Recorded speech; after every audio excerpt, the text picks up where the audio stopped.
0 y la actividad 1, porque esta sería la actividad 2, la que vamos a hacer hoy.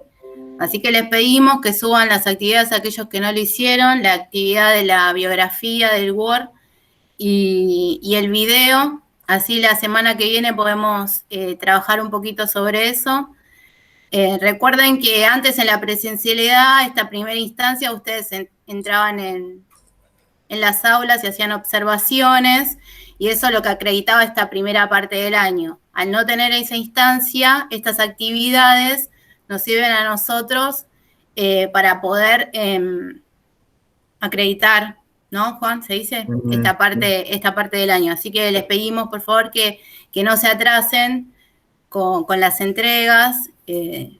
Sabemos, bueno, en el caso de una compañera que nos aclaró que estaba con dificultades laborales y que se iba a atrasar con las entregas, pero bueno, era eso en primera instancia, recordarles. Ahí está entrando Gabriela. Gaby.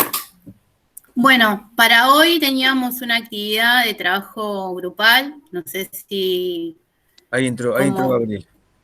Hola, Gabriela. ¿Cómo la... Hola, profe, ¿cómo estás? ¿Qué tal?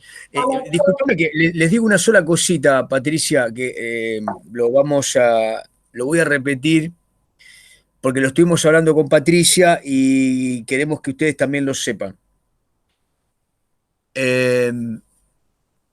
A ustedes les queda un año de práctica que esperemos todos les den la posibilidad de ir al encuentro real de los estudiantes. No quiero decir que este encuentro no sea real. Acá quiero hacer un primer pie de página. Hay autores que hablan de una realidad y una ultra realidad ahora, ¿no? Esta no es una realidad. Hay otra realidad. Es decir, desdoblamos las realidades educativas. Estamos viendo en qué medida, porque no lo sabemos, en qué medida esta realidad, que le podemos llamar ultra realidad, es de un aprendizaje distinto. No lo sabemos aún.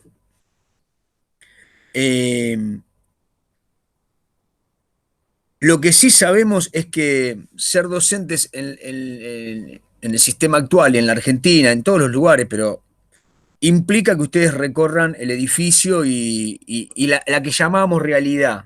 Antes, llamémosla realidad real. Encontrarse de hecho con la gente, con las escuelas, con los estudiantes. Esperemos que ustedes lo puedan hacer. Lo que sabemos es que seguramente cuarto año no lo va a poder hacer. Entonces, hablábamos con Patricia que sería muy interesante profundizar con ustedes el marco teórico de simulación que hicimos el año pasado con tercero y con cuarto. Esto implica planificar, observarse, ser observado, observar a otros y evaluar a otros en un marco de permanente panóptico, porque todos nos estamos viendo lo que hacemos, ¿no? Esta situación es inédita. Esto yo quiero anotarlo. Es inédito que en la práctica todos podamos estar viéndonos. Cuando Patricia era estudiante, Curiel y yo tratábamos de que a final de año pudiéramos reunir a todos los practicantes para que se contaran su experiencia. Pero lo hacían desde sus propias apreciaciones. A mí me tocó un curso así, me sentí cómodo, no me sentí cómodo. Tampoco los estudiantes podían decir cómo se habían visto a sí mismos. Ahora podemos vernos a nosotros mismos, podemos ver a nuestros compañeros en tiempo real en esta ultra realidad, llamémosle, pero el tiempo completo, es decir, porque vamos a dar clases en este marco, ustedes van a preparar los materiales en este marco, y es una experiencia que no quiero decir que sea mejor, quiero decir que es muy distinta, sobre la cual tenemos que aprender todos. Y como seguramente cuando ustedes sean docentes, esto también va a ser parte del combo educativo, sin lugar a dudas, me parece que es una experiencia muy, muy importante. Y la otra es que eventualmente, para los últimos meses de este año, ustedes pueden hacer alguna tutoría en alguna escuela que nos abran las puertas. Tutoría que es que estén con un docente viendo la situación real de un curso en la enseñanza de historia con ese docente. ¿Qué quiere decir tutoría? Que muy, muy improbablemente, yo diría casi en forma, diría, habría que cerrarse. Yo no creo que sea posible, pero tampoco quiero decir un no definitivo, a que ustedes den clase. Es decir, hago una clase y la gestiono yo en una pantalla con los estudiantes. Eso es muy improbable que pase. Casi les diría que lo descartemos. Pero sí que ustedes puedan estar con un docente, viendo qué hace el docente, que el docente les dé tareas, que ustedes puedan tener contacto a través de este medio con ese curso. Eso lo vamos a reducir y vamos a expandir la posibilidad de la simulación. Esta es la decisión que tomamos con Patricia y les queremos decir que en el caso de cuarto va a ser a la inversa.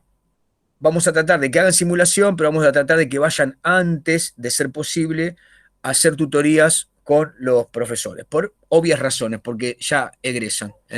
Esto era lo que les quería decir, que es una cosa que charlamos con Patricia.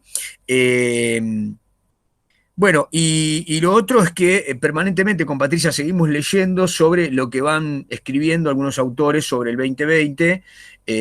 A mí me parece que todo esto sería bueno comentárselos, pero no los queremos tampoco llenar de información, saturarlo, pero sí nos parece que el marco teórico está como muy interesante para pensar, para reflexionar, para introducirlo también en el propio tramado de cómo uno piensa la enseñanza y también cómo cada uno de nosotros piensa que aprendió.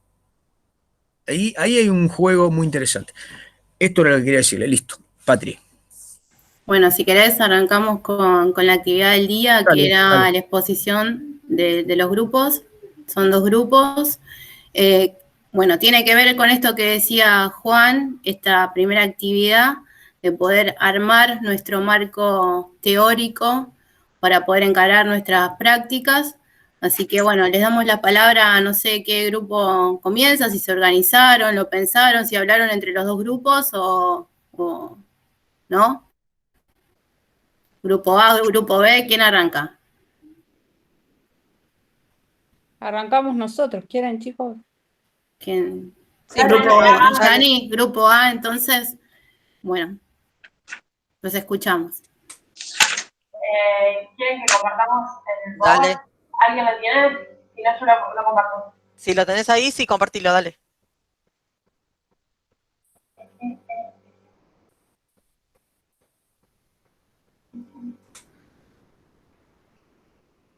¿Me avisan?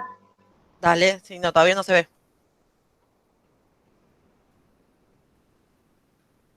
Ahí está, ¿lo puedes agrandar más? Ahí está. ¿Ahí? Sí, sí. Bueno, nuestra idea igual es como ir hablando un poco entre todos, ¿no, chicos? Vamos sumando un poco todos a hablar, no vamos a hacer como tipo, yo hice este texto, yo lo traté. Gaby, Pero bueno, Gaby, sí. a ver, para que no se desvirtúe tu exposición. Yo te escucho muy metálica y un poco perdida. No sé cómo la recepcionan los demás. Sí, profe, también. Ahí, Sí, fíjate, también. toca un poquito ahí, toca, a ver. Ahí, Ahí estás, a ver. Dale. mejor. Sí, tiene un costado, tiene una cosa metálica, pero se escucha. Por ahí tendrían que apagar los micrófonos mientras no hablan y así ayudamos a que se pueda escuchar mejor Gabriela. ¿O es mejor ahí? Díganme de ustedes. Sí, ahí se te escucha, Gaby. Ah, listo, listo. Es porque los conectores de la compu están medio raros. Bueno, a ver, empezamos. Bueno, yo leí en principio la presentación y después perdí el nombre del texto, del autor. ¿Me ayudan, chicos? De Dussel era. Sí, pero en el texto particular. Ah, Acá, en Narodowski y Campetela. Perdón. ah, Estoy así como en un día igual medio rara, Así que me van a ver medio lenta, pero... Bueno, nada, el texto en principio lo que hace es comparar un poco la pandemia, cita a varios autores, cita a Levi, cita Shakespeare, como para decir que el mundo está enrarecido, como que es una experiencia límite, está todo el tiempo como yendo para ese lugar. Y en principio lo que nos marca es que nosotros estábamos en una especie de capitalismo tardío, donde el sistema técnico es sofisticado, gracias a Dios, en comparación con las experiencias de pandemias previas, y habla de la gubernamentalidad algorítmica, como que las redes sociales y todos nos están atravesando por diferentes aspectos. Y bueno, y como que en ese escenario se logró como una expansión del imaginario social y se empieza a digitalizar nuestra vida cotidiana. O sea, estamos como atravesados por esa tecnología. Pero que estas tecnologías, así como estamos atravesados, también generaron disparidades, generaron diferencias sociales. Generaron, y no sé si esa sería la palabra correcta, pero porque en realidad las diferencias sociales se generan por otras cosas, pero como que esto también hace y acrecienta esa diferencia social. Entonces, bueno, estas diferencias sociales pueden ser por la riqueza económica y también por los entornos de enseñanza y del aprendizaje, que pueden ser favorables o desfavorables. Bueno, y también los autores hablan de que esto genera brechas digitales que pueden ser de primero, segundo, tercer orden, y todo esto depende del alcance, el uso de las tecnologías, y las de tercer orden se generaron con esta pandemia y tiene que ver con la capacidad que tienen las escuelas de usarlas eficazmente. También los autores plantean un montón de preguntas, que bueno, no las pusimos en el Power porque eran un montón, pero que está buena para usarlas como disparadores en nuestros pensamientos y en nuestra reflexión. Que dicen de cómo imaginar el mundo que sigue, de qué herencias nos van a quedar, de qué productividad tuvo esta pandemia, de cómo se piensa la educación y las relaciones sociales luego de esto, y cómo hacer los docentes para tematizar y para problematizar estas realidades y poder llevarlas al aula, ¿no? Gaby, disculpa que te interrumpa, voy a hacer si querés puedo hacer una ampliación de lo que vos estás hablando. Obvio. Perdón, para que sin querer cambié la... Ahí, dale. Bueno, vamos a hacer justamente como dije recién, una ampliación, ¿no?, de lo que empezó destacando Gaby. Habla quizás de no una creación, pero sí una ampliación, ¿no?, de la brecha. Hay en lo que se refiere al alcance de las tecnologías, ¿no? Nosotros nos enfocamos, como cuando se habla de la educación, desde el ámbito más social, o del aspecto social de esto, si se quiere. La pandemia provocó como una especie de una exaltación de lo digital. Si bien lo digital y la tecnología ya estaba teniendo un carácter emergente en la educación, con la pandemia y el distanciamiento en sí provocó esta exaltación, ¿no?, que logra aumentar aún más la brecha. Si bien el alcance a la educación lo había abierto, el acceso a tecnologías lo enmarca mucho más todavía. Eso provoca, si se quiere, una modificación de lo que es el escenario. En mi caso, por ejemplo, hice mucho énfasis de lo que habla el autor Esteban Mañano, que es de esa relación que hay entre la educación y la tecnología. Y él habla de la modificación del escenario en 3 aspectos, ¿no?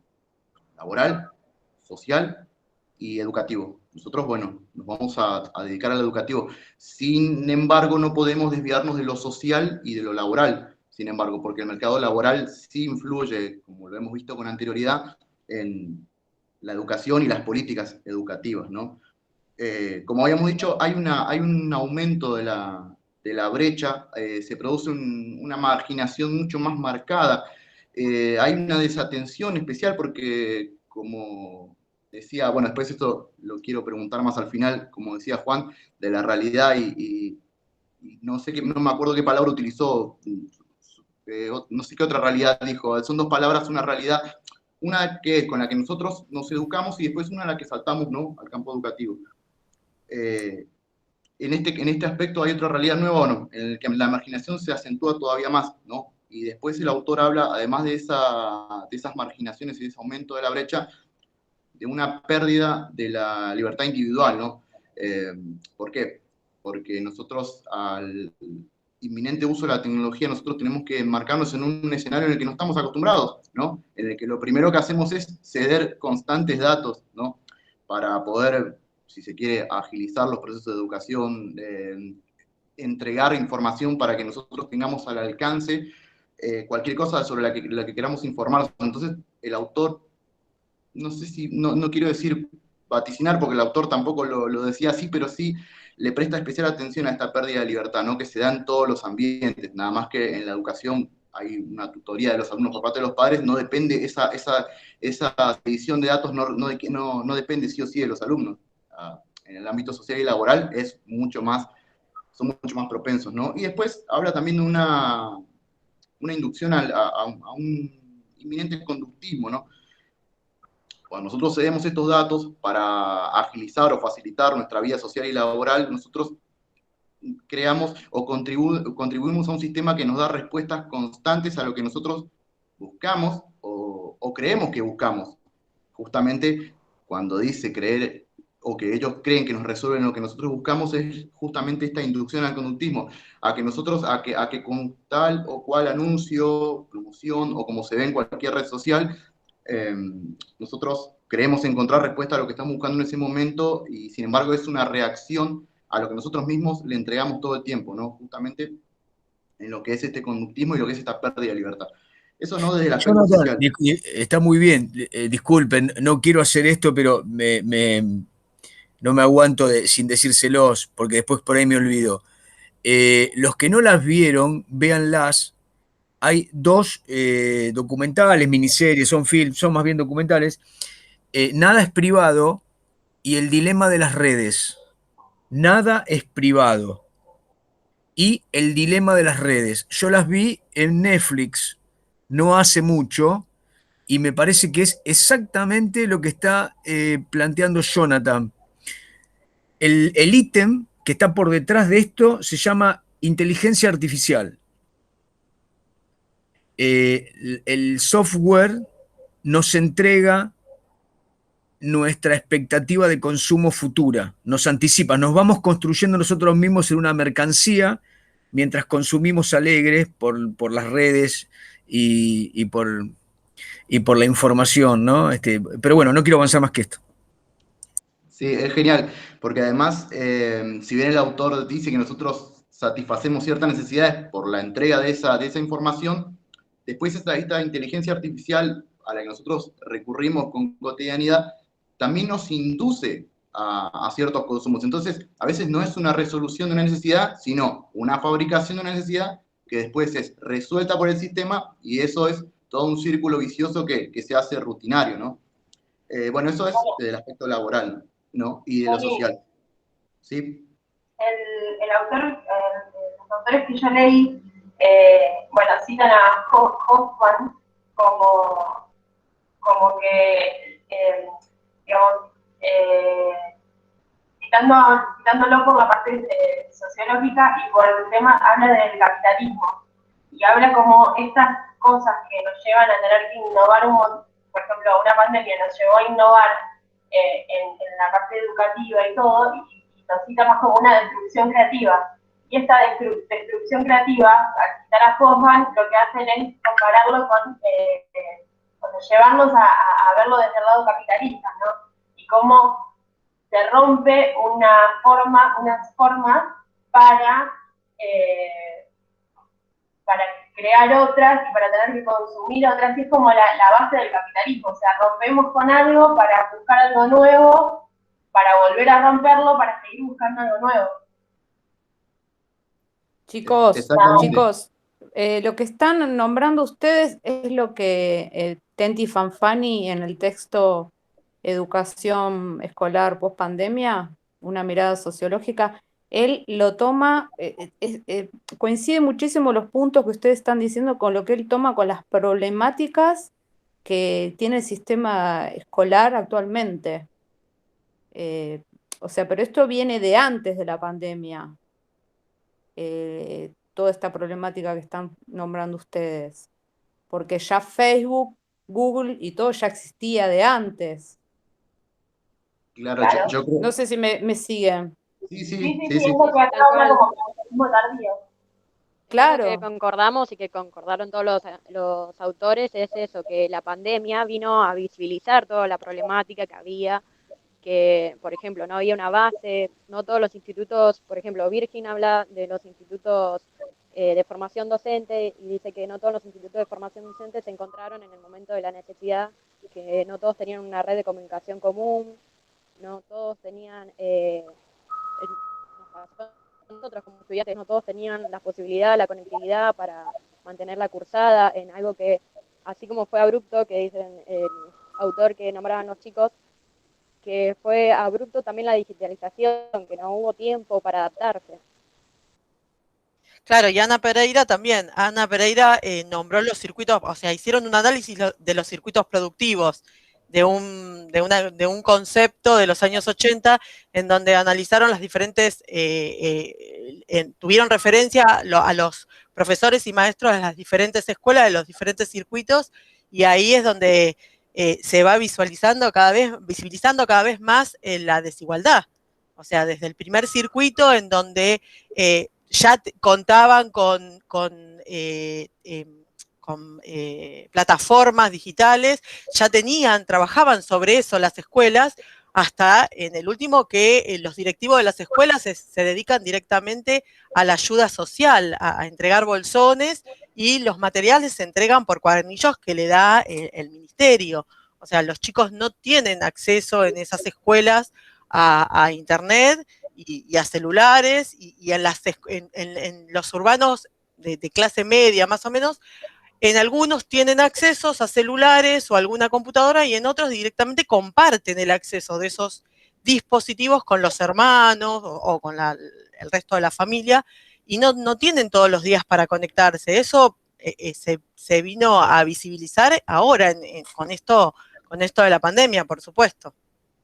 Bueno, Sí, yo creo que más. una autora Virgin que habla justamente de un proyecto que iniciaron varios institutos acompañando a los estudiantes, que se llama Fotos Viajeras, que ahí van a ver, por ejemplo, en el fondo de la red conceptual, digamos, una de las fotos que salió de este proyecto, que es una chica con un celular levantándolo en las afueras de su hogar para poder conseguir señal, para conseguir la conectividad, digamos, y también esas dos fotos que se ven chiquitas, que hablan de el compartir de las, digamos, de las máquinas, digamos, o del espacio en una familia donde no solo estudia los chicos en la secundaria, sino también se forman sus papás siendo docentes o en alguna otra carrera.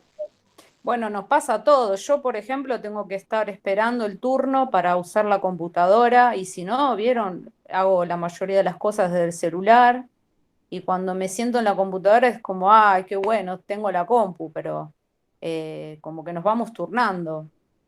¿Puedo acotar algo que estoy viendo que habla de la no presencialidad y la continuidad pedagógica y seguimos educando? Me viene a la mente lo que dice Fanfani, que, a ver, el profe Madariaga me va a saber corregir si me equivoco, porque es un tema, es un escrito muy relacionado con la sociología, y él usa una terminología bastante, digamos, habla hasta del nihilismo, de la muerte de Dios, o sea, te mete muchos términos que por ahí no tengo muy aceitados, pero en un momento él dice que hay un vacío de una evaporización de la institución escolar, como que al no estar reglamentado que los chicos vayan por el ASPO, los chicos tienen clases en sus casas. Él no lo dice de esta manera, lo digo yo, pero bueno, es lo que entendí. pero como que se pierde la materialización de lo que es la institución escolar, pero los reglamentos y todo lo que significa en el inconsciente colectivo, en la subjetividad de las personas, sigue vigente.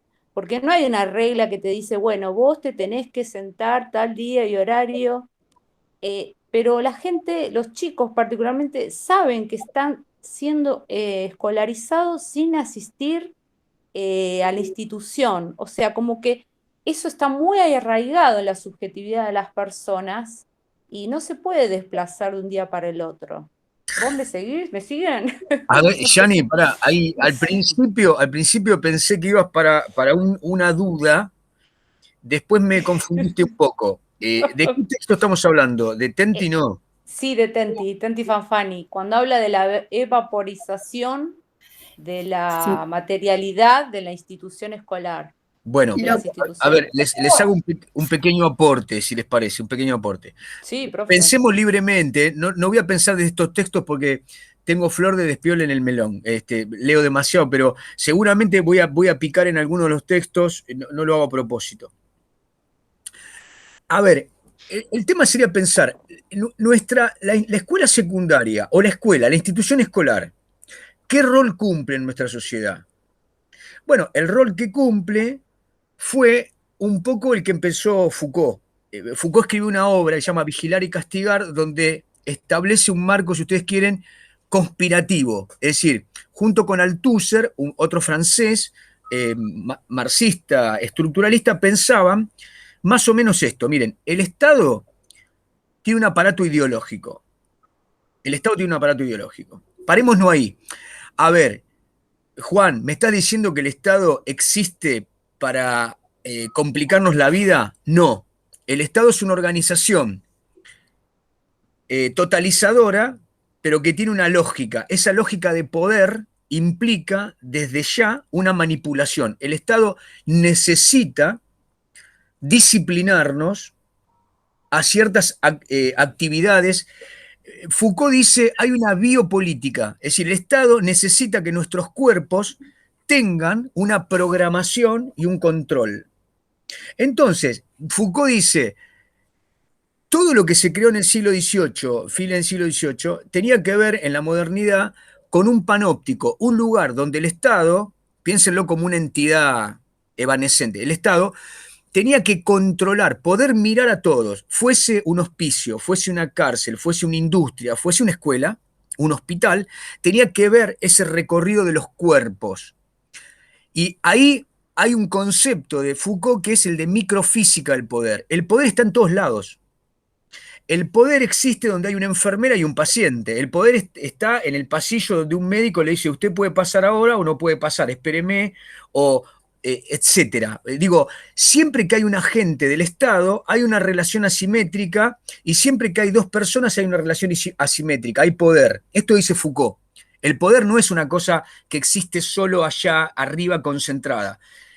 Entonces, cuando leemos a Foucault, la idea que tenemos es que la institución escolar es, aunque la pensemos en los términos más bondadosos, una institución que regula los tiempos, regula los espacios, regula las expectativas, domina las ansiedades, establece límites en la vida de todas las familias, porque las obliga a llevar a sus niños, jóvenes, adolescentes, etc., y les provee la habilitación, les dice, estás habilitado. Como nosotros creemos en el Estado, uno podría decir, la escuela que nosotros conocemos, Pueyrredón 1250, la 6, ¿no? El instituto, es esa matriz de poder. Muy bien, parémonos ahí. Hay una primer descontextualización. En el recorrido del último tercio del siglo XX, pero sobre todo la última década, digamos, antes de entrar en el siglo XXI, el recorrido de los sociólogos de la educación que decía, la escuela está descontextualizada. ¿Qué quiere decir esto? El contexto de la escuela era que lo que se tramaba dentro de la escuela no tenía validez fuera de la escuela. Es decir, la universidad decía, ustedes no vienen preparados. El trabajo decía, ustedes no vienen preparados. La familia decía, ¿qué aprendiste en la escuela? Los mismos chicos sentían que había en la escuela una especie de artificialidad, que la realidad estaba en otro lado. Entonces, muchos autores empezaron a hablar de una realidad escolar y de la realidad real. Es decir, la realidad que importaba para tener trabajo, para ganar plata, para saber más, para ir a la facultad, etcétera, para divertirse, todo estaba fuera de la escuela. Entonces, esa crisis escolar que se dio sobre todo en la escuela secundaria, se empezó a hablar como una descontextualización. ¿Qué nos decían a muchos que nos preparábamos para gestionar las escuelas? La escuela tiene que abrirse, tiene que ser permeada, tiene que ser porosa, porque la escuela está tramitando algo que quedó fuera de escala, fuera del marco temporal. Lo que pasa en la realidad tiene una aceleración que la escuela no logra tapar. Entonces, lo que se dice ahora es que esa escuela, que ya estaba descontextualizada, se disolvió. Porque ¿cuál era el poder de esa escuela? Te ponía en tiempo y espacio en un lugar y te decía, señor, cállese la boca, preste atención, traiga la tarea, está aprobado, está desaprobado, tiene el título o no tiene el título. Esa materialidad simbólica desapareció. Desapareció, no fuimos a la escuela. Entonces, digo, y acá me callo. La escuela que existía, cuando la empezamos a pensar desde el punto de vista filosófico y sociológico, era esa materialidad de la era industrial del capitalismo. Esa crisis de la que veníamos hablando nos explotó dos veces. Una con la descontextualización de fines del siglo XX, pero ahora ya directamente nos dice, es probable que podamos ir a la escuela y estudiar sin ir al edificio escolar, sin que alguien me mande, sin que alguien me ponga en determinado lugar. Estoy haciendo preguntas al garete, pero digo, todo esto, estos autores lo están poniendo en blanco sobre negro. Claro. Claro. Por ejemplo, acá mis autores hablan del sentido socioeconómico que se le puede llegar a dar ahora. Y bueno, y eso por eso, el sentido socioeconómico y esta cosa de que se rompió algo y que bueno, a ver cómo lo vamos a crear. Y en ese momento lo que hablan es de si esto nuevo que se va a crear va a ser para todos o para solo algunos sectores. Claro, en cambio Tenti Fanfani, él apunta a un cambio radical, o sea, él considera que esta oportunidad de la pandemia sirve para formar un nuevo formato de lo que son las instituciones escolares, pero él considera que es muy difícil en este contexto, o sea, él no apunta a las tecnologías, es lo que yo entendí, ¿no? Él dice que eso es un ayornamiento.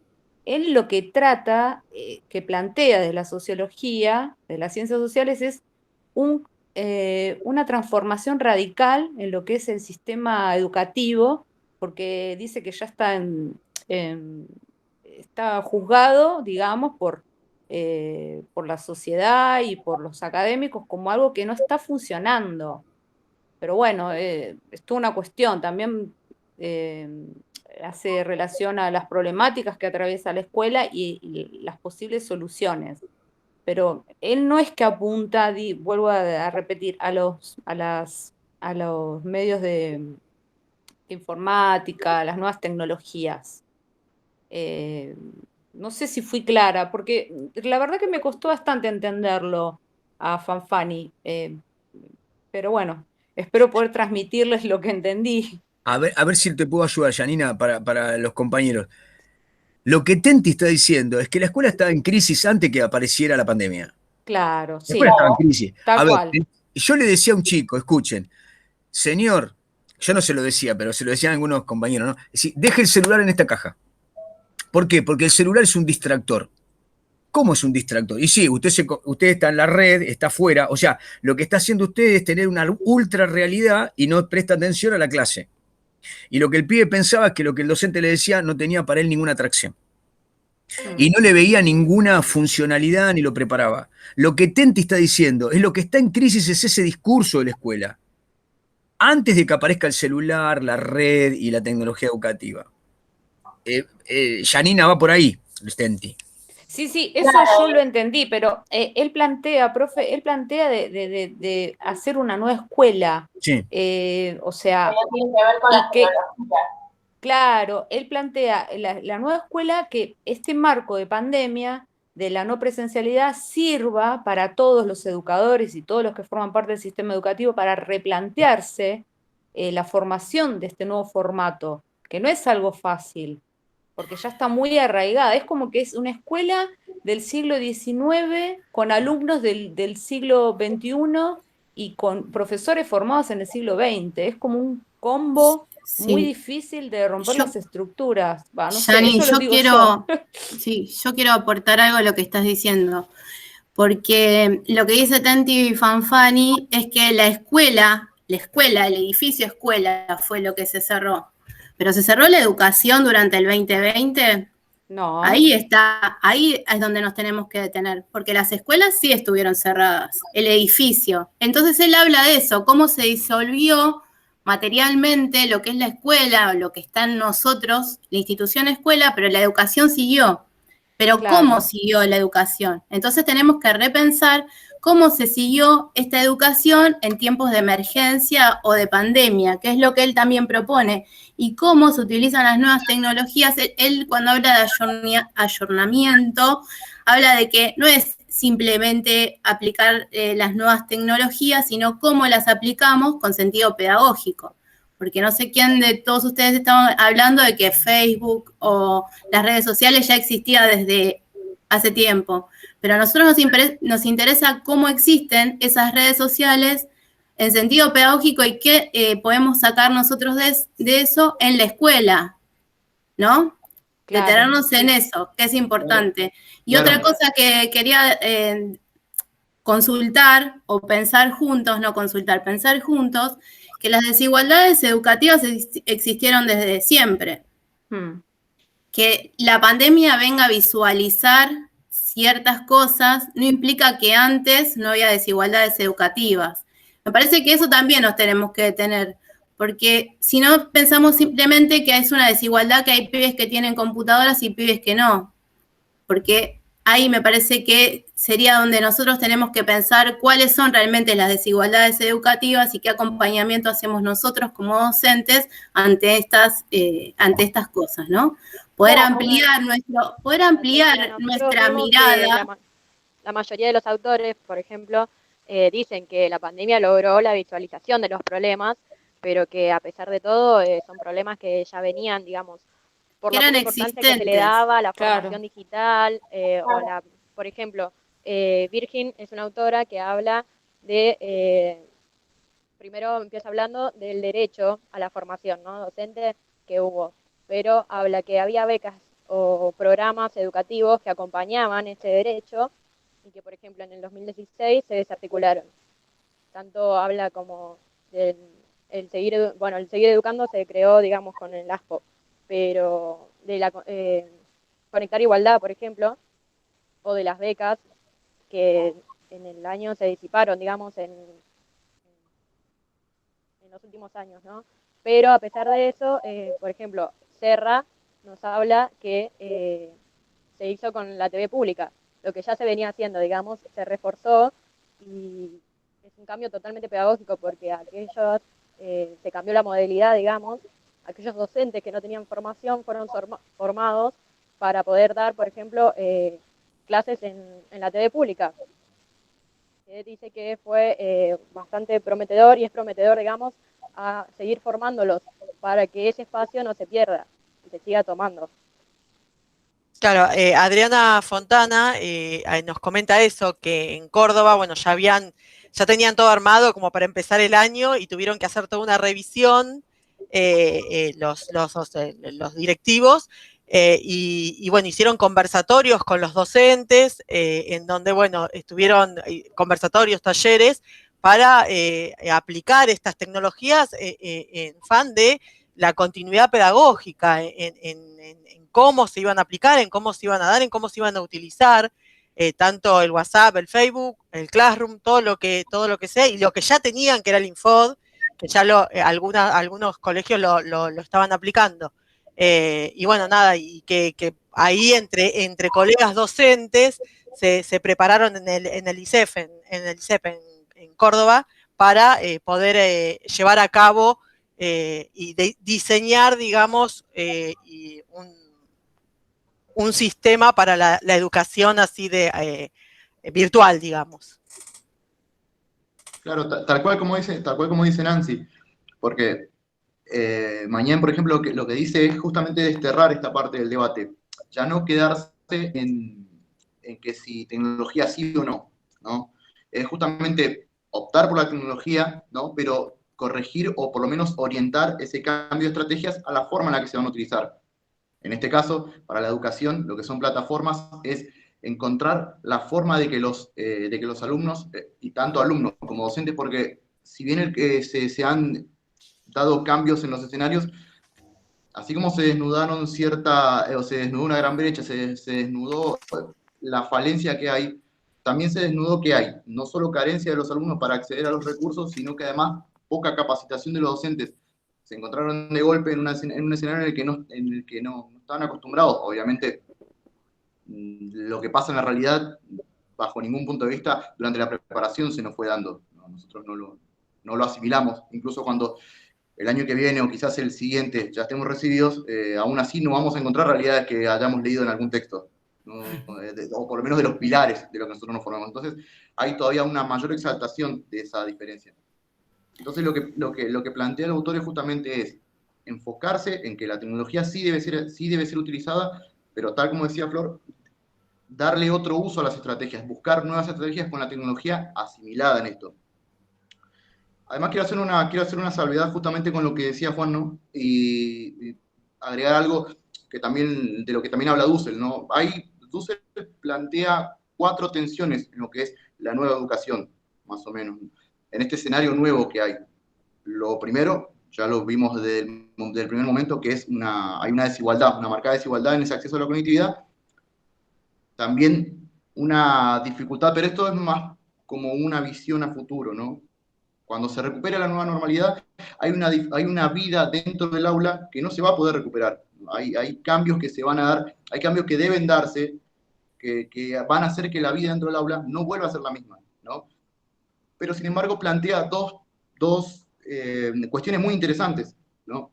Una, nombró Juan, que es lo que es o creo que fue Patricia, lo que es la desaparición lírica, ¿no? Realmente no desaparición en sí, pero desaparición física, en fin, del aula, ¿no? Ya no existe el aula como edificio. Claro, la evaporación que dice Fanfani. Exactamente, la evaporación. No existe estos encuentros asincrónicos o la posibilidad de acceder a la educación pantalla de por medio, ya por momentos va a prescindir el aula física, prescinde hasta que esto vuelva a una nueva normalidad, prescinde de las aulas.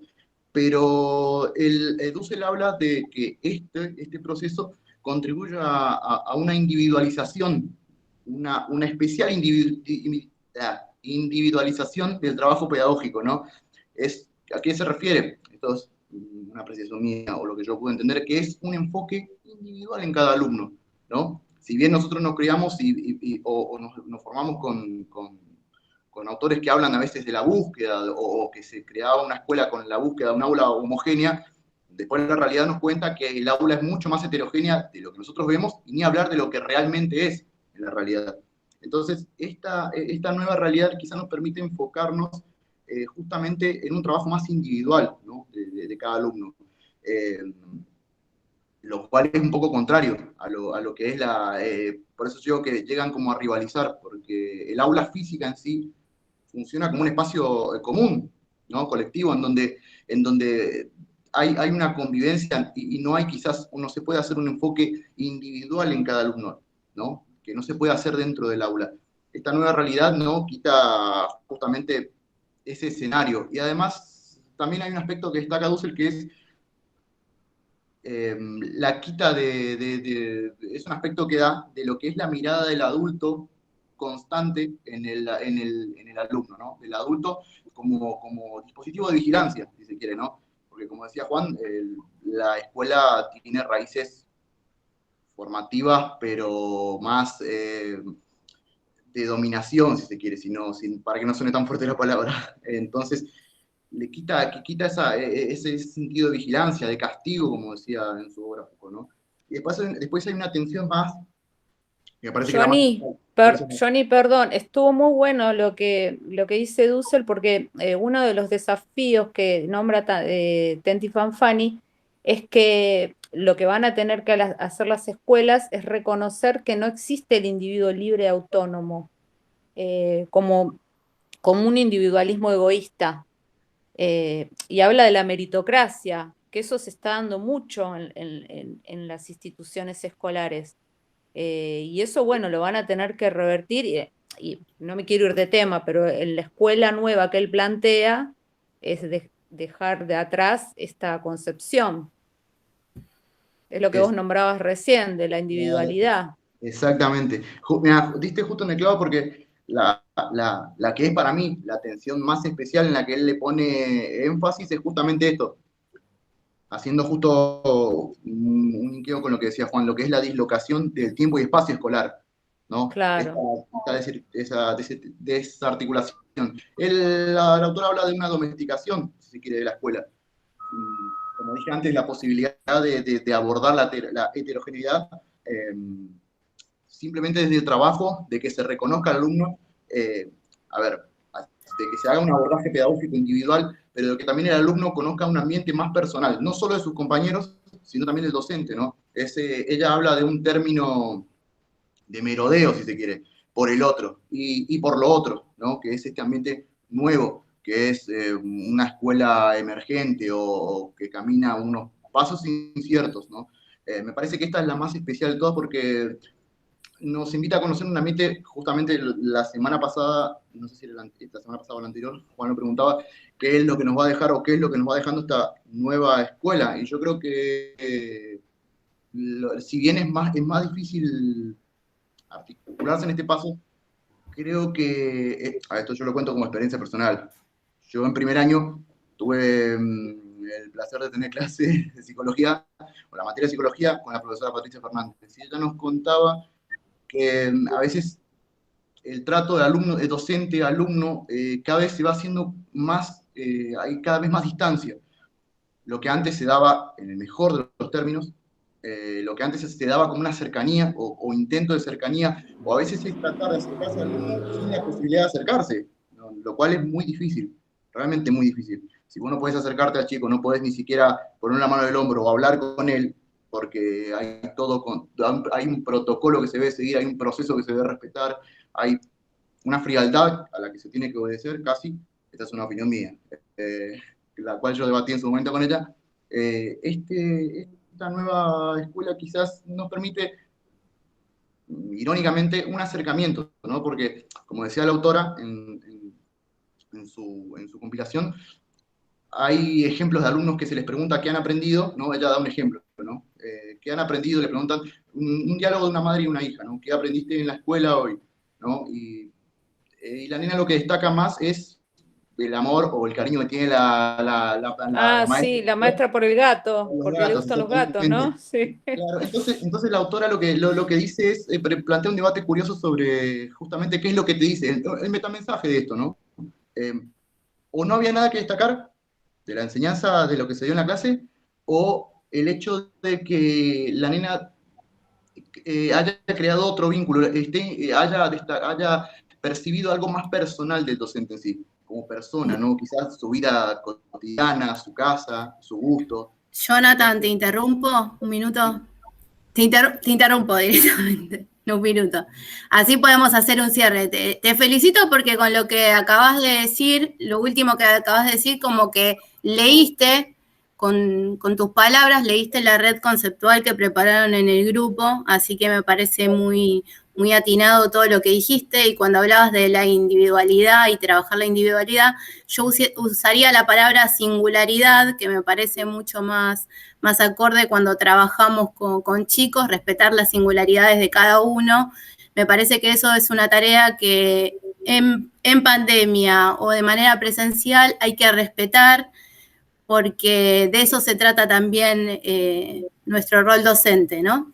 Así que de mi parte los felicito, muy buen trabajo, me encanta cómo lo llevaron adelante, muy bien abordado, se nota que leyeron, pido disculpas por la interrupción, pero si no vamos a seguir, y hay otro grupo que tiene que también hablar, así que de mi parte los felicito, muy buena la presentación, me parece que es una manera también de tomar un cierto entrenamiento para las clases que ustedes tengan que dar, así que puede ser que lo tomemos como una herramienta de trabajo, por ahí podemos cambiar o pueden proponernos ustedes alguna otra manera, pero me parece que abordar los textos desde este lugar donde los protagonistas sean ustedes, me parece que es fundamental, enriquecedor y los posiciona a ustedes como docentes, que es lo que se busca en este espacio de práctica. Así que de mi parte, excelente el trabajo de todos. Y bueno, suban el material. Me faltó hablar a mí, profe. Nahuel, no te puedo creer que no hablaste. No me dieron tiempo. No te dejaron. Lo escuché todo. No, yo quería hacer el cierre, más que nada, bueno, ¿no? Dale. Que hacemos el cierre y le damos el espacio a los compañeros del grupo los B. Chicos. Dale. Claro, con todo lo que planteamos nosotros en el Power, más que nada es bueno replantearnos, ¿no? A futuro cómo va a ser la nueva escuela, porque si nos ponemos a pensar, cuando volvamos, porque en algún momento vamos a tener que volver, sea con barbijo, sin barbijo, con alcohol, sin alcohol, es bueno replantearse cómo vamos a volver, de qué manera, cómo van a volver los chicos, es plantearse todo. ¿La tecnología va a seguir? Sí, seguro va a seguir la tecnología porque es lo que nos viene facilitando hoy en día la educación. Yo creo que si esto le pasaba al profe Juan, no sé, 30 años atrás, ¿cómo iba a cursar? Digo yo, no iba a tener los recursos, es profe, como que o menos, 20. Me está poniendo una sota más, bueno. Perdón, Juan, pero hubiese sido más complicado, profe, hubiese sido complicado su cursada, porque no iba a tener la ayuda de la tecnología que hoy tenemos. Me parece que hace 20 años ya está dando clase, ¿no, profe? Profe, ya está, se recibió. Sí, hace 32. Bueno, pero les cuento una cosa que hablaba con una colega, más bien es una persona mucho más formada que yo. Les decía que cuando yo empecé a hacer mi tesina de profesorado, como siempre estuve un poco más loco que el común, entonces me fui al archivo y me quedé como 5 o 6 meses ahí. Y era el año 88, 89, había mucha crisis ya en el país, y me acuerdo que había gente que en el Archivo General de la Nación llevaba lo que hoy llamaríamos una notebook. Y yo me quedé deslumbrado, yo iba con mis fichas, con mi papeles, con los cuadernos, la mayoría iba como yo. Pero veíamos que esa gente que estaba ahí directamente mirando los legajos y escribía directamente en la máquina, eran extranjeros. No me puedo olvidar de eso, porque obviamente vienen al archivo a hacer pasantía gente que escribe y que no es de acá. Estoy en la seguridad de muchos de los que vi, eran 4 o 5 que estaban casi todo el tiempo, estaban escribiendo o estaban investigando y tenían lo que hoy llamaríamos una anécdota. Digamos, yo la pude tener 20 años después. Y esa es una brecha que me quedó marcada a fuego en el cuerpo, digamos, ¿no? Me imagino. ¿Entienden? Ya ver personas con una computadora portátil en esa época, profe. Que estudiamos historia, ¿no? Que vamos a hacer futura profe historia, también es bueno analizar el contexto de cada uno. Es decir, nosotros estamos atravesando año 2021, un contexto que tenemos la tecnología, pero si hubiese pasado 20 años atrás o 30 años atrás o cuando fuese, iba a ser otro contexto, otra manera la educación también, pienso yo, ¿no? Más que nada como para hacer un cierre. Yo creo que se hubiese cortado, Nahue, porque no estaban las herramientas para la continuidad que hubo. Claro, no iba a haber educación, digamos, es verdad. No, se cortaba. No, por ahí a través de la radio o la TV pública, que en otros países extranjeros fue así, en otras epidemias, pero no hubiera sido igual, no, por supuesto. No. Bueno, gracias, Nahuel. Que sigan los chicos. No, una pregunta al profe Patrick, después me voy a olvidar. Perdón, profe, un segundo. tengo que salirme un ratito de la clase por una cuestión personal. Ya Tranquila, Gabriela. Disculpen. Bueno, le damos paso al Patri, grupo. te hago Sí, una pregunta que después me voy a olvidar. sí, ¿Pudiste ver decime. los videos? Vamos a Sí, tener una devolución. sí, obvio. Lo que pasa es que no los subieron todos, entonces estaba esperando que los suban todos, porque faltan todavía, y el viernes de la semana que viene debatimos, hablamos sobre eso. Miren el de sus compañeros, porque van a tener que elegir cuál es el que ustedes consideran que es el mejor video de todos, ¿eh? Váyanse preparando. Lo voy a pensar como lo... Ah, bueno, dale, ¿tenemos que elegir a uno? Sí, vayan pensando. Yo lo fui viendo y estuvo bueno. Está Me da bueno. vergüenza, a mí me da No, vergüenza no. que me vean. ¿Cómo es A que mí también, es verdad.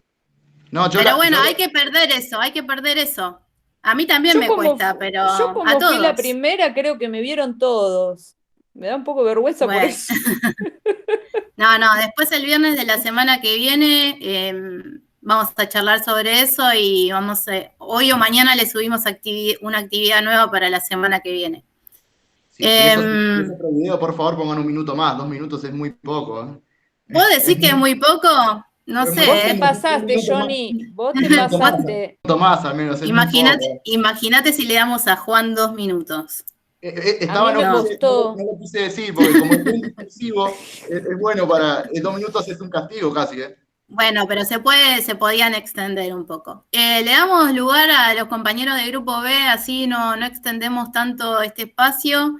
Te veo, Carlos, así que arranca tu grupo.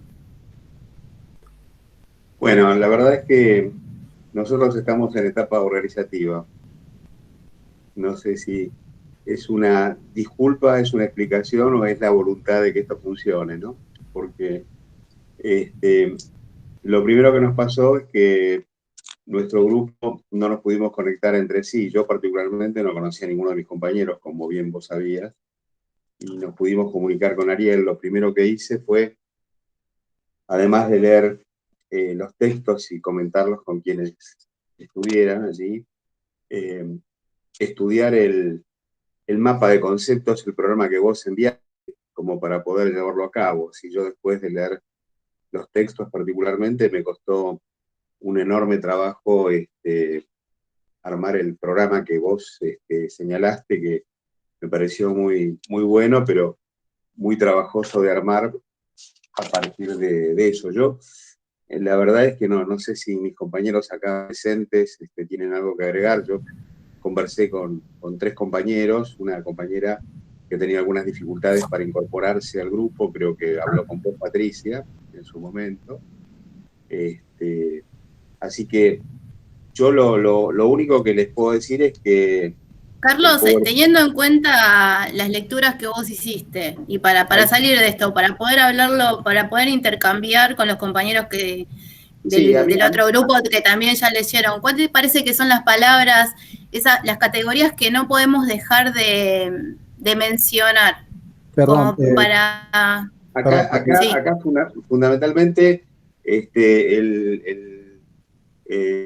cada uno de los autores expresó de alguna manera el cambio, la falta de estar preparados para este cambio. Para mí lo que surgió fue la falta de preparación, la rapidez con lo que ocurrió y que cada uno utilizó las herramientas que tenía y que, como dijeron los compañeros del grupo anterior, dejó al descubierto ya se tenía sobre la rigidez del sistema y donde está Pinau cuando habla la escuela digamos, el pasado en el presente, cuando hace un análisis desde 1871, pasando por la fiebre española y siguiendo, donde plantea básicamente que la experiencia que había tenido incluso en la escuela, en la ley 1420, como la salud, con la experiencia de la primera pandemia que se describe en 1871, empezó a tener un protagonismo, ¿no? Incluso plantea como experiencia en la fiebre española cómo empezaba a haber gente, un poco yo la escuchaba a Janina, que hubiéramos hecho hace 20 años atrás, y ahí hay una explicación también de qué se hizo en 1918, por ejemplo, donde empezaban a faltar salpicadamente alumnos, de golpe se cerró, de golpe había un tema respecto a que quienes manejaban la salud pública era un elemento importantísimo en la escuela. Ahí fue donde teníamos las primeras libretas sanitarias, donde los edificios escolares tenían una distribución de aire y luz comparados con lo anterior. Había una estructura edilicia que trataba de tomar a la salud como parte de esos elementos, a tal punto que en general fueron médicos los que dirigieron la educación en un periodo. Ramos Mejía era uno de esos ejemplos en su momento. No quiero hacer historicismo de esto, pero sí traer a Pinot cómo fue desarrollándose, inclusive cómo en el periodo peronista, donde de alguna manera la escuela y la estructura empezó a tener importancia como un derecho más, cuando apareció el problema de en 1956 de la poliomielitis, en la Revolución Libertadora acusaba al peronismo de que no habían sido preparados para esto, cuando justamente fue todo lo contrario, había estructuras, y ahí un poco se mezclaba como antecedente la política con la estructura educativa y la importancia de la salud, ¿no? en ese desarrollo. Un poco se siguió desarrollando hasta que en 1900, que en el 2009 teníamos la fiebre, la amenaza del Ebola como pandemia y demás, ¿no? Y en cada una hubo una estructura que intentó dar la cara y resolverlo tomando en cuenta la salud. Y en cada una de esas etapas quedó al descubierto falencias de la escuela, una estructura rígida donde el edificio era lo que circulaba, donde había una relación de la construcción de la ciudadanía a partir de ese disciplinamiento, como comentaban recién de Althusser o Fanfani, donde se hablaba del control del Estado de alguna manera sobre la estructura social, ¿no? Y básicamente, de golpe, nos encontramos con ese vacío de la escuela física, donde la falta de proyectos adaptados a este momento quedó al descubierto. Más allá de decir, bueno, nosotros como profesores, ¿de dónde nos ponemos como docentes? O sea, ¿qué escuela queremos? ¿Qué alumnos queremos? ¿Cómo queremos comunicarnos? Después, en el artículo siguiente, cuando desde lo político expresa qué escuela queremos, Puigros, desarrollando un poco, también pone al descubierto o manifiesta cómo los sectores de poder influyen en la estructura de la escuela y la sociedad que quieran. Después, en otros artículos, en el artículo siguiente, hablan sobre el tema del género y la importancia del género en ese desarrollo, ¿no? De todas maneras, cuando nosotros queremos armar el mapa conceptual de cada una de estas cuestiones, teníamos el tema de la narrativa escolar, la narrativa histórica, la cultura que se está construyendo, y básicamente cómo, digamos, acá me vengo un poco a carretero, ¿no? Cuando dicen que cuando nosotros construimos el conocimiento escolar, también planteamos qué es el conocimiento histórico y qué es la escolaridad, ¿no? Como diferencias en la construcción de esa construcción de ciudadanía y ese relato que tenemos que llevar adelante. Obviamente volvemos acá al tema que nos trae, que es cómo la pandemia cambió el modo de comunicación, y dice, bueno, esta incomunicación nos generó que, francamente, este bache no digamos, no pudo ser resuelto, no sabemos cómo se va a resolver, no sabemos cómo se van a establecer los canales de comunicación. Nosotros mismos, en este mismo aula donde nos planteamos, nos estamos planteando todos los días cómo hacerlo. Vos justamente planteás la simulación, planteás una dramatización, planteás imaginar cómo será un aula para que nosotros podamos desarrollarnos como docentes o por lo menos hacer cierto grado de presencialidad o ejercicio de la docencia, ¿no? Perdón, Carlos, sí. te puedo interrumpir un cachito, porque yo había preparado un Power, si querés, para poder ponerlo, presentarlo.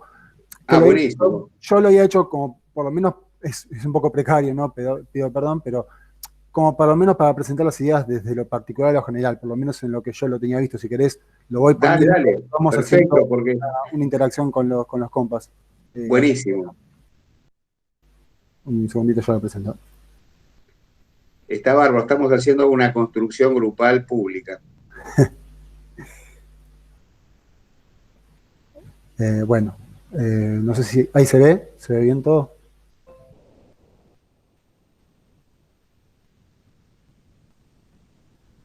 Ahí se ve. Bárbaro. Sí, se ve, fenómeno. Ahí pongo una presentación así se ve solamente la diapositiva.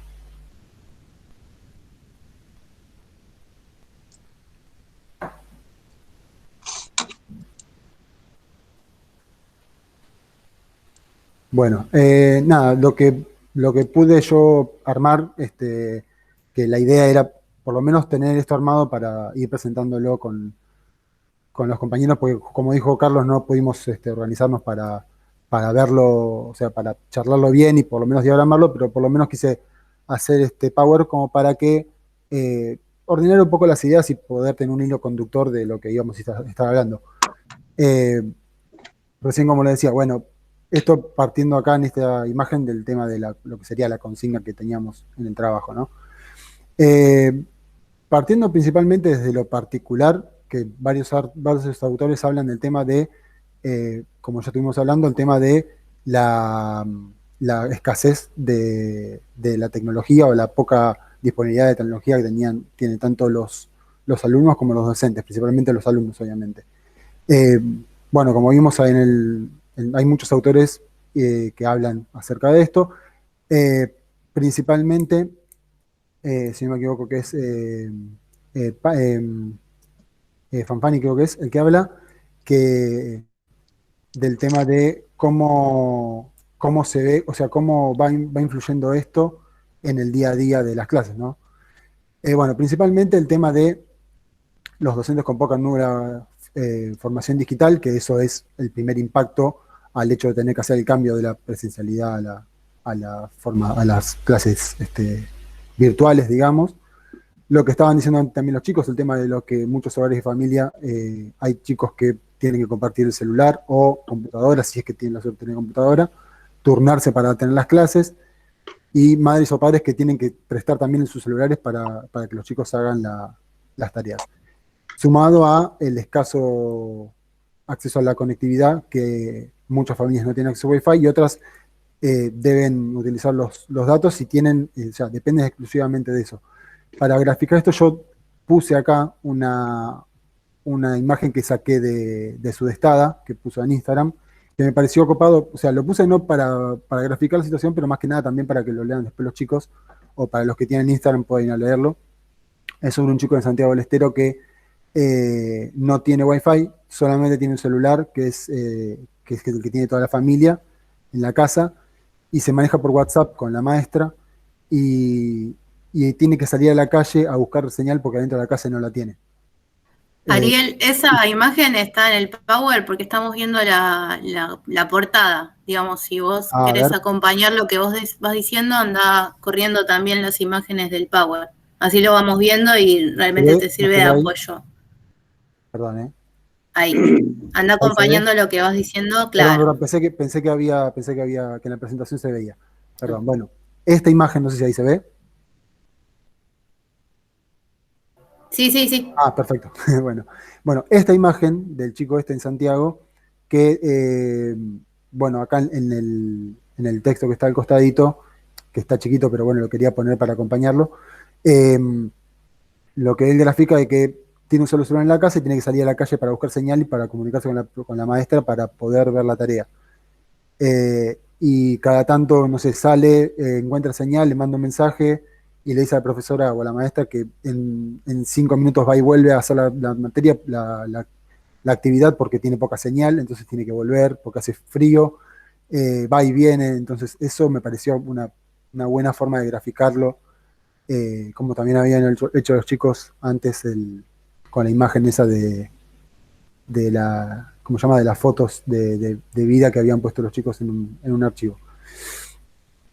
Bueno, en base a eso, anclando a eso, muchas localidades de la provincia de Buenos Aires, el tema este que decían también los chicos, que habían creado estas redes en las que los docentes llevaban los materiales a una fotocopiadora para que después pasen a buscarla por ahí.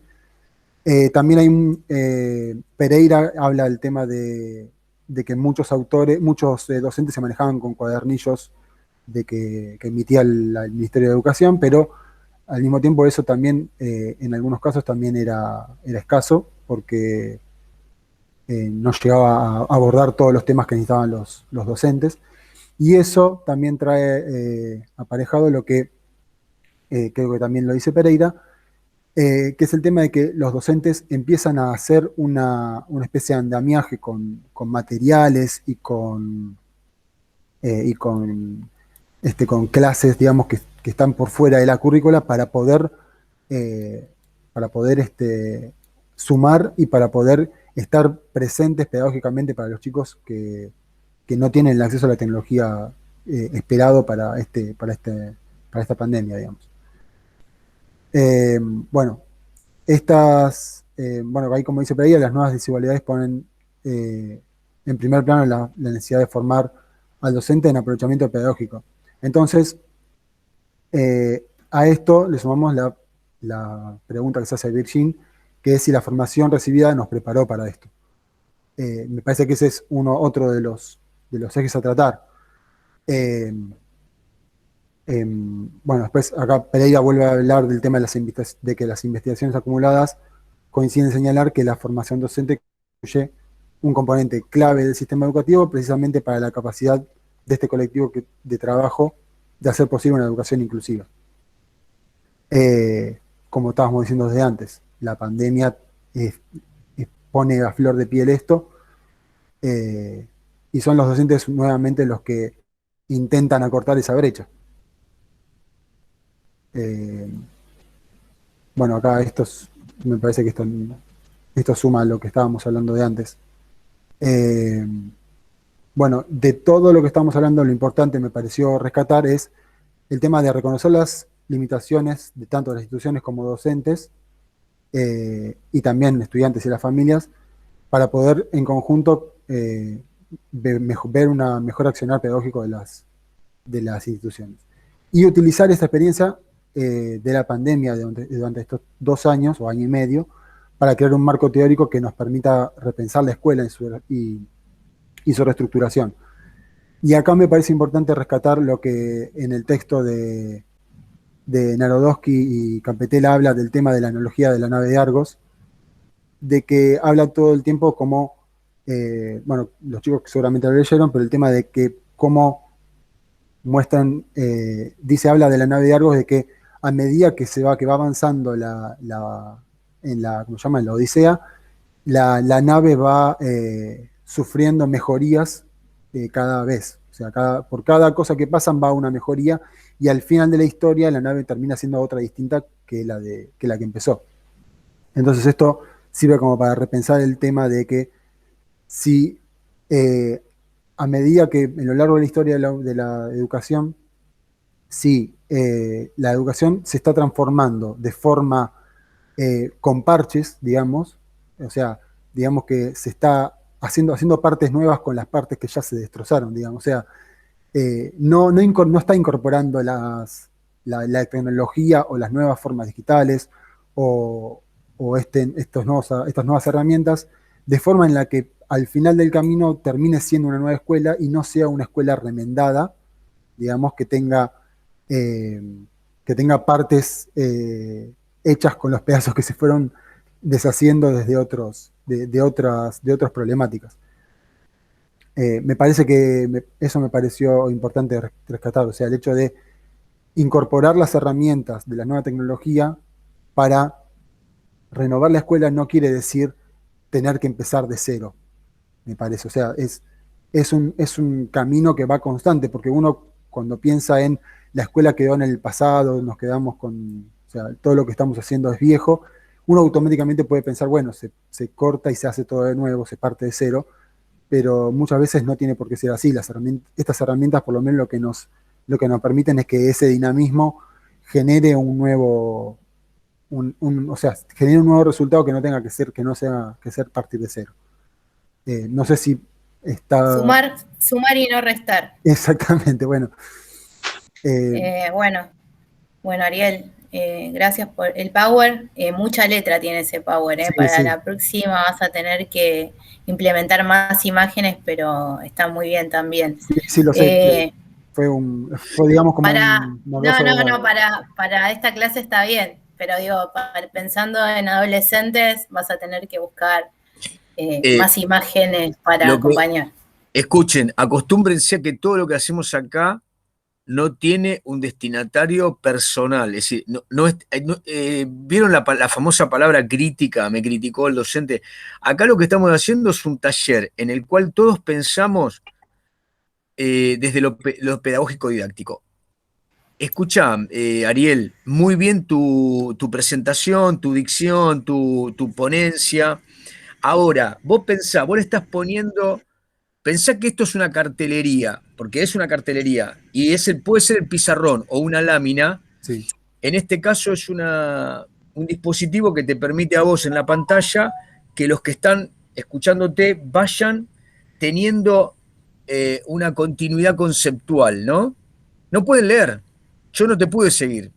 Sí, Porque hay mucho texto. Ahí Sí, falta síntesis. Entonces, digo, a partir de ahora todos saben, cuando hacemos Power, ¿cuántas palabras entran en un Power, Patri?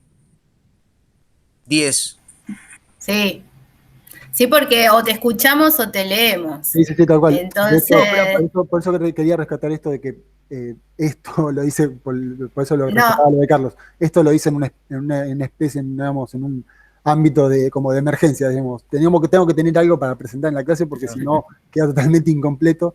Y bueno, pude rescatar esto de las notas que fui haciendo. Pero está bien, está bueno también como lo que decía Juan, esto es un aula taller y de todo estamos aprendiendo. Yo cuando estaba pensando la clase de hoy, pensé que utilizamos un Power y utilizamos una red conceptual.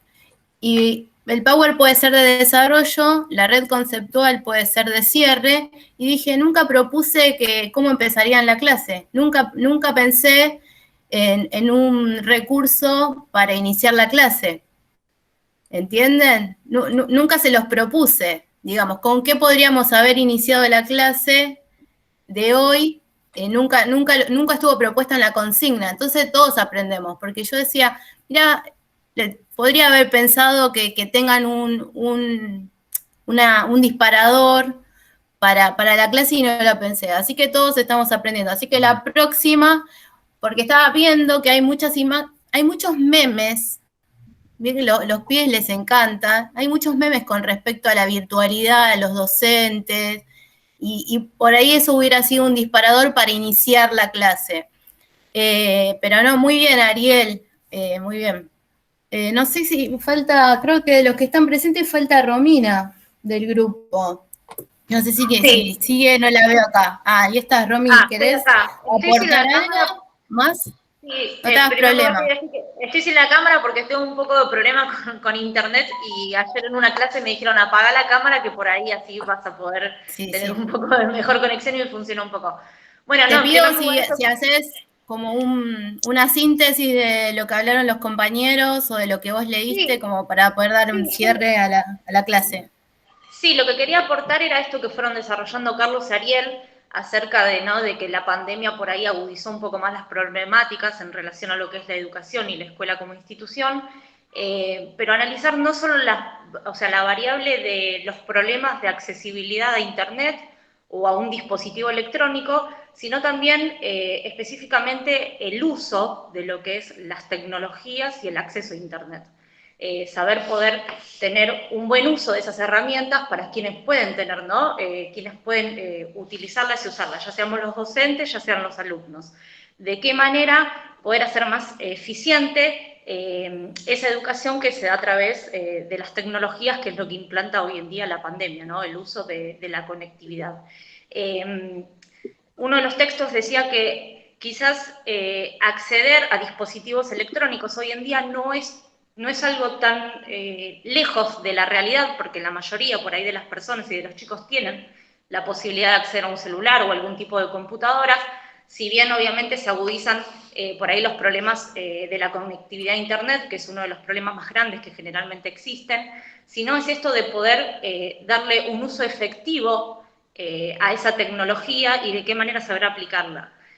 Como decía Ariel, por ahí este planteo o esta duda de si los docentes salimos capacitados como para afrontar el uso de estas tecnologías y poder implementarlas justamente dentro de lo que es una clase, y esto poder llevarlo, desembarcarlo dentro de lo que son las diferentes tareas que se le dan a los chicos, también cómo ellos responden frente a esas tareas, y si pueden, no sé, yo creo que hay muchas dificultades en el hecho hoy en día de que los chicos quizás tengan acceso a una computadora, pero no saben usar del todo bien lo que es un Word, lo que es un PowerPoint. Entonces, saben usar las tecnologías, pero para cosas que no están del todo implementadas para el uso de lo que es la educación.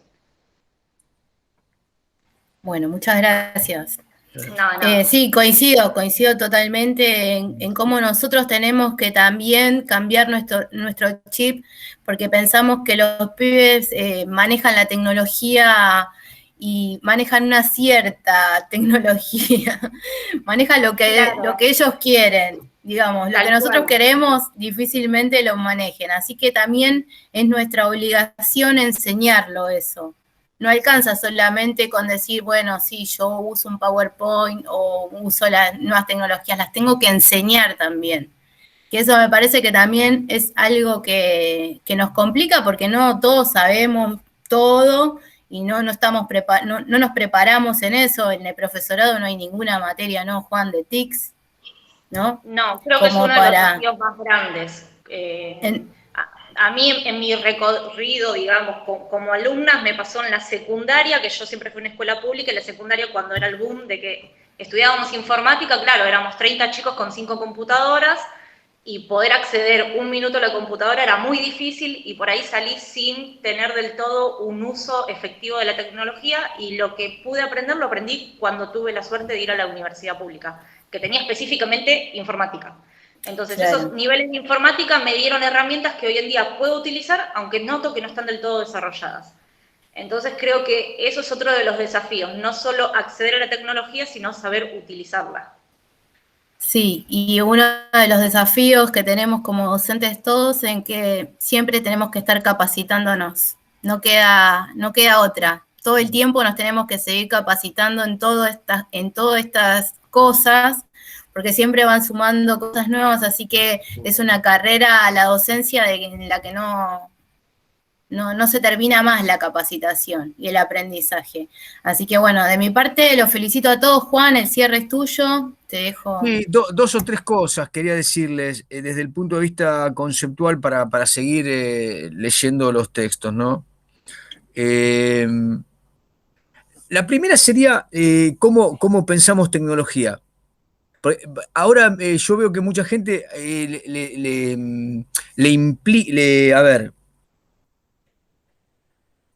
le suma a la connotación que tiene la palabra tecnología, que siempre parece que es algo artificial, un elemento más esotérico, es decir, viene algo desconocido, ¿no? Que viaja, no sé, por la onda, ¿no? Vieron, sobre todo, hay muchas cuestiones que parecen medio mágicas en la realidad.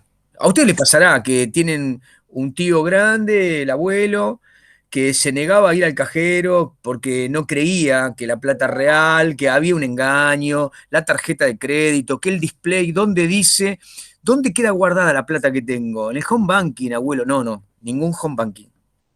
Quiero que un señor me dé un papel donde diga que mi cuenta dice que tengo ahí el plazo fijo. La primera cuestión es esa, el esoterismo que implica la falta de realidad. Así que hay como un elemento artificioso. detrás de la tecnología, pero digo, nosotros tendríamos que volver a pensar qué es la tecnología. La tecnología es la mediación entre la realidad y nosotros. Yo lo que creo es que nosotros tenemos que pararnos en este lugar. Si nosotros no tenemos qué decir, no tenemos qué decir, no hay un objetivo para decir una idea, construir un concierto discursivo, la tecnología no tiene ningún sentido. La tecnología es una mediación, conecta, es un dispositivo que establece un mecanismo de mediación. Es decir, yo logro que algo me ayude a modificar la realidad. Entonces, tecnología educativa existió siempre, la tiza, el pizarrón, si ustedes quieren, las ondas sonoras de la palabra, podemos ir al mínimo detalle, ¿no? Entonces, lo que pasa es que la tecnología tiene una mala prensa en el discurso pedagógico, sobre todo, que implica que hay que correr a la tecnocracia. ¿Por qué viene esta cuestión? ¿Por qué viene la tecnocracia? Vamos a poner el polo demoníaco. ¿Cuál es el polo demoníaco? Todos aquellos que piensan que la educación es un proceso más o menos lento, es decir, es algo que ralentiza la necesidad de lubricación que la economía tiene, los que piensan que el Estado está realizando un gasto excesivo en quienes no se preparan convenientemente y a tiempo, los que creen que hay que agilizar la preparación de los recursos humanos para la renta, bla, bla, bla, piensan que el sistema educativo tiene que abaratarse, agilizarse, compactarse. Ahí hay un polo que usa el concepto de tecnocracia. ¿Qué sería? Que tecnocracia sería que nos gobierne la tecnología. Eso es una cosa muy distinta. Lo que yo creo que Patricia coincide conmigo en un 100%, que la pedagogía y la didáctica son el centro. Si yo no tengo qué decir, no puedo educar. Y por lo tanto, tengo que pensar a la tecnología como un aliado. El problema es que en este contexto la tecnología fue la única herramienta, el único canal por el cual nos pudimos conectar. Ahí hay un tema. Pero como bien dijeron ustedes, nosotros vamos a volver a la realidad real. No la perdimos del todo, pero vamos a volver a la realidad real. La pregunta es, como dice Dussel por ahí, en esa realidad real, la pedagogía y la didáctica van a cobrar su sentido. Si yo quiero ver que el otro se exprese, que hable, que actúe, vincularme con él, sonreír con él, abrazarnos, etc. Porque de eso va la cuestión. Ahora, no es lo mismo decir educación remota que educación dual, que educación bimodal, que educación híbrida. Lo que se viene es que nos propongan escuelas híbridas, escuelas bimodales, escuelas remotas. Para que ustedes entiendan, remoto existió desde siempre. Mi prima estudiaba en academias Pitman y le mandaban toda la tarea por correspondencia. Y ella mandaba por correspondencia. Después vino el email. ¿Qué es el email? Un correo. ¿Cuál es la diferencia? Que viaja por las ondas, pero en el fondo era lo mismo. Recibo una carta, entrego el material. Eso es lo que, ¿entienden a dónde voy, no? Porque acá tenemos que empezar a componer. ¿Qué es la videoconferencia esto? ¿Qué es? Como instrumento, como dispositivo tecnológico educativo. ¿Qué es? Un encuentro. ¿Se parece a la clase? ¿Es la clase? ¿Cuánto me permite y cuánto no me permite? Punto aparte, preguntas, respuestas. El tablón, donde yo les digo, y Patri les dice, sobre todo Patri, hagan esto, miren lo otro, fíjense, acá hay un video, acá hay un texto, acá hay lo otro, acá hay lo otro. Es un intercambio, es una acumulación de tareas, implica relación. Podemos tener foros, supongamos que usáramos el WhatsApp mucho más intensamente para intercambios. Se me ocurre una idea, blam, blim, blum. La idea que yo tengo es empezar a pensar si lo que pasó con el aula no es una posibilidad.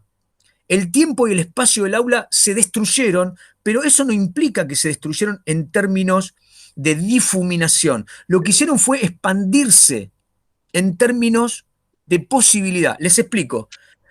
Les doy un ejemplo. Los chicos del año pasado me dicen, che, Juan, escúchame, ¿vas a sacar el Classroom? ¿Por qué? No, porque están tus clases que fuiste grabando, que... Bueno, pero están en YouTube. No, pero ahí están con los materiales, a mí me sirve. Listo, lo dejo. Desarmo el grupo de WhatsApp y lo desarmo, pero después está un fulano que tenía el contacto ahí. A ver si me siguen. Los contactos, los materiales, los puedo ver a lo largo del tiempo. Otra, los pibes del año pasado, algunos se me quejaban. Profesor, lo que pasa, ¿no podría mandar los audios el día y hora de la clase? ¿Qué me estás pidiendo? ¿Que volvamos al aula concentrada? Pero ¿cómo? ¿Hay gente que tiene problemas para conectarse? Si yo te mando la clase y la clase se despliega, el Classroom lo puedo ver hoy, el WhatsApp lo escucho mañana, YouTube entro pasado, yo escribo pasado mañana y te lo mando cuando puedo. ¿Qué pasó? ¿No estamos ahí resolviendo el tema de los procesos personales? Algunos tienen tiempo, otros no tienen tiempo, algunos los hacen más rápido. ¿No encontramos una alternativa poderosa ahí? Bien, ¿será posible hacer esto con las escuelas, con los niños, con los jóvenes? ¿Será posible que nosotros tengamos un blog más adelante y que podamos negociar y que los chicos que no pueden ir a la escuela puedan ir ahí? ¿Será posible encontrarse con los alumnos mitad de tiempo y no todo el tiempo en la escuela a través de este medio? ¿Será posible empezar a creer que el WhatsApp, el Facebook, Instagram, no les digo otras porque no las conozco, pero son canales educativos que podemos hacer un grupo con los pibes y decirles, chicos, hasta acá, no boluden, no, estas imágenes no, esto lo usamos para, miren qué interesante esto, lo otro. ¿Va a haber más posibilidades o no? Va a haber más posibilidades. Entonces digo, en este marco, siempre parados en que yo quiero enseñar historia. Yo quiero enseñar historia. ¿Entienden? ¿Dónde me paro? Tengo cosas para decir. ¿Los instrumentos que me brinda la tecnología educativa hoy son más poderosos? Es innegable. Salgamos de la tragedia, pero es innegable que lo que tengo es más poderoso. Agiliza, me permite acumular una cantidad de información. Busco rápidamente. Les puedo enseñar a los chicos que se conecten entre sí y trabajen. Aprendizaje colaborativo. Ustedes mismos lo hicieron, lo van a seguir haciendo. Digo, esas cosas como aporte, ¿no? Revean el texto este de Dussel, que habla de lo híbrido, de lo bimodal, de lo virtual. Separa como 4 o 5 modelos y dice, bueno, ¿por dónde vamos a ir? Eso es interesante para los años que vienen. Bueno, la verdad es que me pareció una clase formidable. La armó Patricia, formidable. Así que, bueno, vamos por acá. Muy bien. ¿Puedo hacer un aporte de lo que dijo? Dale, adelante, todo lo que quieran. Es un aporte que tiene que ver con mi experiencia personal. Yo vengo de la provincia de Córdoba y vine a Buenos Aires a estudiar porque era la única posibilidad que tenía, con un esfuerzo grandísimo de mis viejos y de la familia y todo. Y por ejemplo, ahora tengo 2 sobrinos que hace 2 años pueden estudiar en la UBA desde allá, o sea, el año pasado y todo este. Y no se tuvieron que venir y están trabajando en el pueblo y están allá y creo que eso también tiene que ver con los resultados de la pandemia, ¿no? Esta cosa de dejar de concentrar las cosas en las ciudades y que se pueda federalizar más todo, está muy bueno. Sí, sin lugar a dudas. Bueno, gente, les mando un abrazo fuerte. Patricia, como siempre, muchas gracias. No, Los gracias estamos a viendo. todos. Buen fin de semana. Igualmente, Chau, chau. chao, Patricia. Chao, Gracias. gracias a todos. Nos estamos viendo, Juan. Chau, chau.